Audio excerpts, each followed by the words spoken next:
Haleluya, puji Tuhan, salam sejahtera Bapak, Ibu, Saudara-saudari, keluarga GPDI LCD Magelang. Tuhan Yesus memberkati.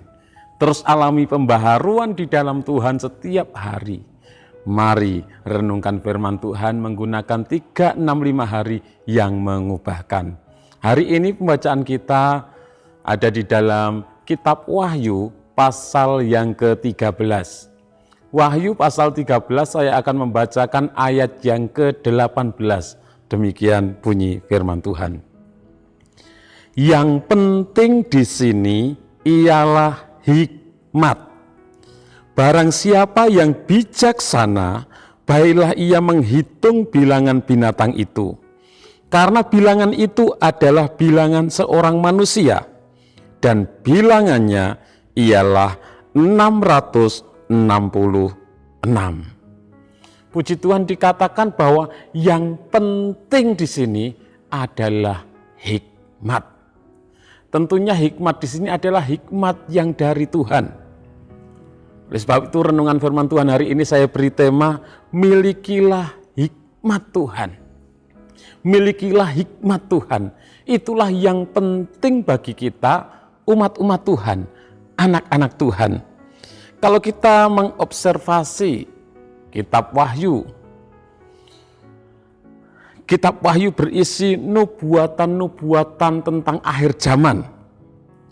Tuhan menyampaikan tentang hal-hal yang akan terjadi di akhir zaman kepada Rasul Yohanes melalui penglihatan-penglihatan ketika Rasul Yohanes ada di dalam pengasingan, ada di dalam pembuangan di Pulau Patmos. Dan dalam bahasa teologinya dikatakan eskatologi. Ya, eskatologi itu ilmu yang membahas tentang akhir dunia dan akhir umat manusia. Dan itu dicatat di dalam kitab Wahyu. Akhir dari dunia dan akhir dari umat manusia. Dituliskan oleh Rasul Yohanes ketika dia mendapatkan penglihatan. Dan kalau kita melihat dari kitab Wahyu pasal yang ke-13, khususnya ayat 18, ya, mulai ayat 11 sampai ayat 18, pelajaran yang kita dapatkan, interpretasinya adalah penampilan bisa menipu. Makanya dibutuhkan hikmat.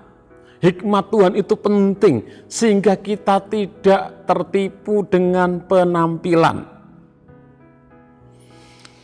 Rasul Yohanes melihat sosok binatang yang kedua di dalam Wahyu 13 ayat yang ke-11 ini. Yang keluar dari dalam bumi, penampilannya sama seperti anak domba, bertanduk dua, tetapi bicaranya seperti seekor naga. Jadi punya penampilan seperti domba, tanduknya dua. Penampilannya baik, penampilannya meyakinkan, sepertinya benar. Tetapi ternyata bicaranya seperti seekor naga. Naga di dalam firman Tuhan, dalam kitab Wahyu secara khusus, itu gambaran dari iblis, dari setan. Di dalam Wahyu 12 ayat 9 dituliskan, Wahyu 12 ayat 9, dan naga besar itu si ular tua yang disebut iblis atau Satan yang menyesatkan seluruh dunia. Dan selanjutnya juga dalam Wahyu pasal 20 ayat yang kedua, Wahyu 20 ayat yang kedua, ia menangkap naga si ular tua itu, yaitu iblis dan Satan. Jadi makhluk yang keluar dari dalam bumi, yang dilihat dalam penglihatan oleh Rasul Yohanes, penampilannya seperti anak domba, bertanduk dua, tetapi bicaranya seperti naga, bicaranya seperti iblis yang menyesatkan orang-orang. Meski penampilannya menampilkan citra yang lembut, seperti domba. Namun binatang yang kedua yang keluar dari bumi, yang dilihat oleh Rasul Yohanes, itu tidak kalah jahat dibandingkan dengan binatang yang pertama. Di dalam Wahyu pasal 13 ini ayat 1 sampai ayat yang ke-10, binatang yang pertama keluar dari laut. Itulah antikris. Dan binatang yang kedua yang keluar dari bumi, inilah nabi palsu. Yang perkataannya itu seperti iblis, menyesatkan. Sekalipun penampilannya seperti domba, sepertinya baik, tetapi menyesatkan. Dan dia memaksa seluruh dunia untuk menyembah kepada kerajaan antikristus dan patungnya dengan ancaman hukuman mati. Yang tidak mau menyembah akan dihukum mati. Di dalam Wahyu 13 ayat 15 dituliskan, dan kepadanya diberikan kuasa untuk memberikan nyawa kepada patung binatang itu, sehingga patung binatang itu berbicara juga dan bertindak begitu rupa, sehingga semua orang yang tidak menyembah patung binatang itu dibunuh. Juga binatang yang kedua ini, ia mengusulkan sistem ekonomi yang baru dengan berbasis tanda antikristus yang terintegrasi dengan tubuh manusia, supaya semua manusia tunduk kepada kerajaannya, supaya manusia menjadi pengikutnya. Di dalam Wahyu 13 ayat 16 dan 17 dituliskan, dan ia menyebabkan sehingga kepada semua orang, kecil atau besar, kaya atau miskin, merdeka atau hamba, diberi tanda pada tangan kanannya atau pada dahinya, dan tidak seorang pun yang dapat membeli atau menjual selain daripada mereka yang memakai tanda itu, yaitu nama binatang itu atau bilangan namanya. Jadi ada sistem yang dibuat sehingga semua orang supaya bisa menjual atau membeli diberi tanda sebagai pengikutnya. Di tangan kanan atau di dahinya diberi tanda pengikut antikristus. Dan pencitraannya dikuatkan dengan kemampuannya di dalam membuat mujizat-mujizat, sehingga ada banyak orang yang menjadi pengikutnya.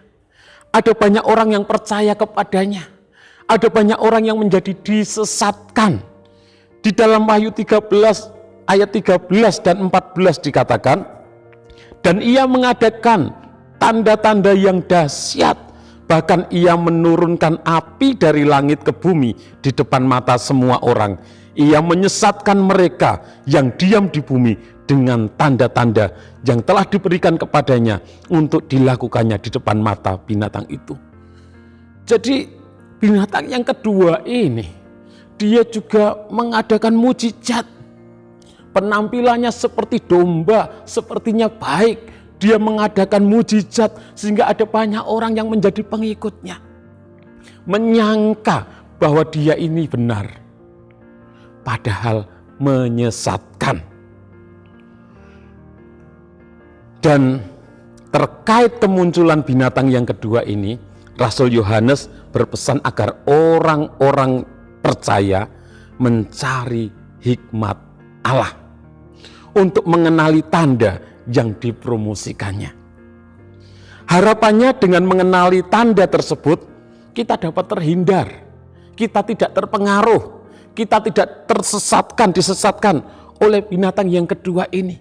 Kita tidak ikut-ikutan menerima tanda di tangan kanan atau di dahi menjadi pengikut antikris. Dan oleh sebab itu, Bapak Ibu Saudara yang kasih oleh Tuhan, sebagai umat-umat Tuhan, aplikasi dalam kehidupan kita,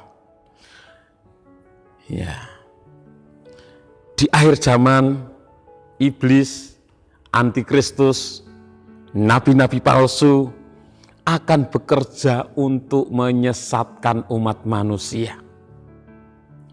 Dengan memakai jubah seperti domba, yang sepertinya baik, sepertinya benar dalam tanda kutip, tetapi sebenarnya mereka membawa kesesatan. Perkataannya seperti naga, seperti iblis yang menyesatkan. Apa yang mereka lakukan, apa yang mereka ajarkan sepertinya benar, tetapi itu menyesatkan. Dan mereka mengadakan tanda-tanda, mengadakan mujizat-mujizat, sehingga banyak penduduk bumi yang akan mengikuti mereka. Ada banyak orang yang akan disesatkan. Dikatakan dalam Wahyu pasal 13 ayat 18a, yang penting di sini ialah hikmat. Sebagai umat-umat Tuhan, kita harus memiliki hikmat Tuhan, sehingga kita dapat membedakan manakah yang benar dan mana yang palsu. Di dalam Yakobus 1 ayat 5 dikatakan, tetapi apabila di antara kamu ada yang kekurangan hikmat, hendaklah ia memintakannya kepada Allah yang memberikannya kepada semua orang dengan murah hati dan dengan tidak membangkit-bangkit, maka hal itu akan diberikan kepadanya. Kita harus minta hikmat dari Tuhan, sehingga kita dapat membedakan yang benar dan yang palsu. Yang palsu itu mirip-mirip sepertinya benar, tetapi menyesatkan. Jadilah anak-anak Tuhan yang dipenuhi Roh Kudus, karena Roh Kudus membawa kita kepada segala kebenaran. Yohanes 16 ayat 13a, tetapi apabila ia datang, yaitu Roh kebenaran, ia akan memimpin kamu ke dalam seluruh kebenaran. Sehingga kita tahu memilih yang benar, bukan yang palsu, bukan yang sepertinya benar, bukan yang kelihatannya benar, tapi Roh Kudus membawa kita kepada yang benar. Dan sebagai umat-umat Tuhan, bacalah firman Tuhan, cintailah firman Tuhan, renungkan firman Tuhan, sehingga kita dapat mengerti kebenaran, karena firman Tuhan itu adalah kebenaran. Dalam Yohanes 17 ayat 17, kuduskanlah mereka dalam kebenaran, firman-Mu adalah kebenaran. Dengan kita mengerti kebenaran, maka kita tidak bisa disesatkan. Dengan kita tahu yang asli, yang benar, maka kita tidak akan terpengaruh dengan hal yang sepertinya benar tetapi menyimpang. Jadi yang penting Bapak Ibu Saudara, kita harus memiliki hikmat Tuhan. Jadilah anak-anak Tuhan yang berhikmat, jangan mudah terpengaruh dengan pengajaran yang sepertinya baik, sepertinya benar, ada mujizat yang terjadi di sana, tetapi ternyata itu tidak benar. Jangan mudah terpengaruh dengan hal itu, tetap teguh di dalam Tuhan, miliki hikmat Tuhan, maka kita akan tetap menjadi umat-umat Tuhan yang setia, menjadi umat-umat Tuhan yang ada di dalam kebenaran Tuhan. Tuhan Yesus memberkati. Terima kasih kepada Bapak Ibu Saudara yang sudah dengan setia mengikuti Renungan 79, kiranya menjadi berkat bagi kita semuanya. Bagi Bapak Ibu Saudara yang ingin didoakan dengan pokok doa tertentu atau ingin menyampaikan kesaksian, dapat menyalurkan melalui chat WhatsApp di nomor 0813 2742 0088. Mari kita berdoa. Terima kasih Tuhan buat kasih setiamu, buat pemeliharaanmu. Kami boleh ada semua karena anugerah-Mu Tuhan. Di zaman dunia yang akan semakin berakhir ini, akan ada banyak penyesat-penyesat Tuhan, akan ada banyak Tuhan, nabi-nabi palsu, antikris, iblis akan bekerja untuk menyesatkan umat manusia. Tuhan berikan hikmat kepada kami, sehingga kami dapat membedakan mana yang benar dan mana yang palsu. Kami mau tetap setia mengiring Engkau, kami mau hidup di dalam Engkau Tuhan, karena keselamatan hanya di dalam Engkau. Memberkati seluruh umat-umat-Mu dimanapun mereka berada. Ya Tuhan, tolonglah kami keluarga GBD LSAD Magelang menghadap Allah dengan hati yang tulus ikhlas dan keyakinan iman yang teguh, berpegang pada pengakuan tentang pengharapan, sebab Engkau yang menjanjikannya setia. Dalam nama Tuhan Yesus Kristus kami berdoa bersyukur. Haleluya. Amin.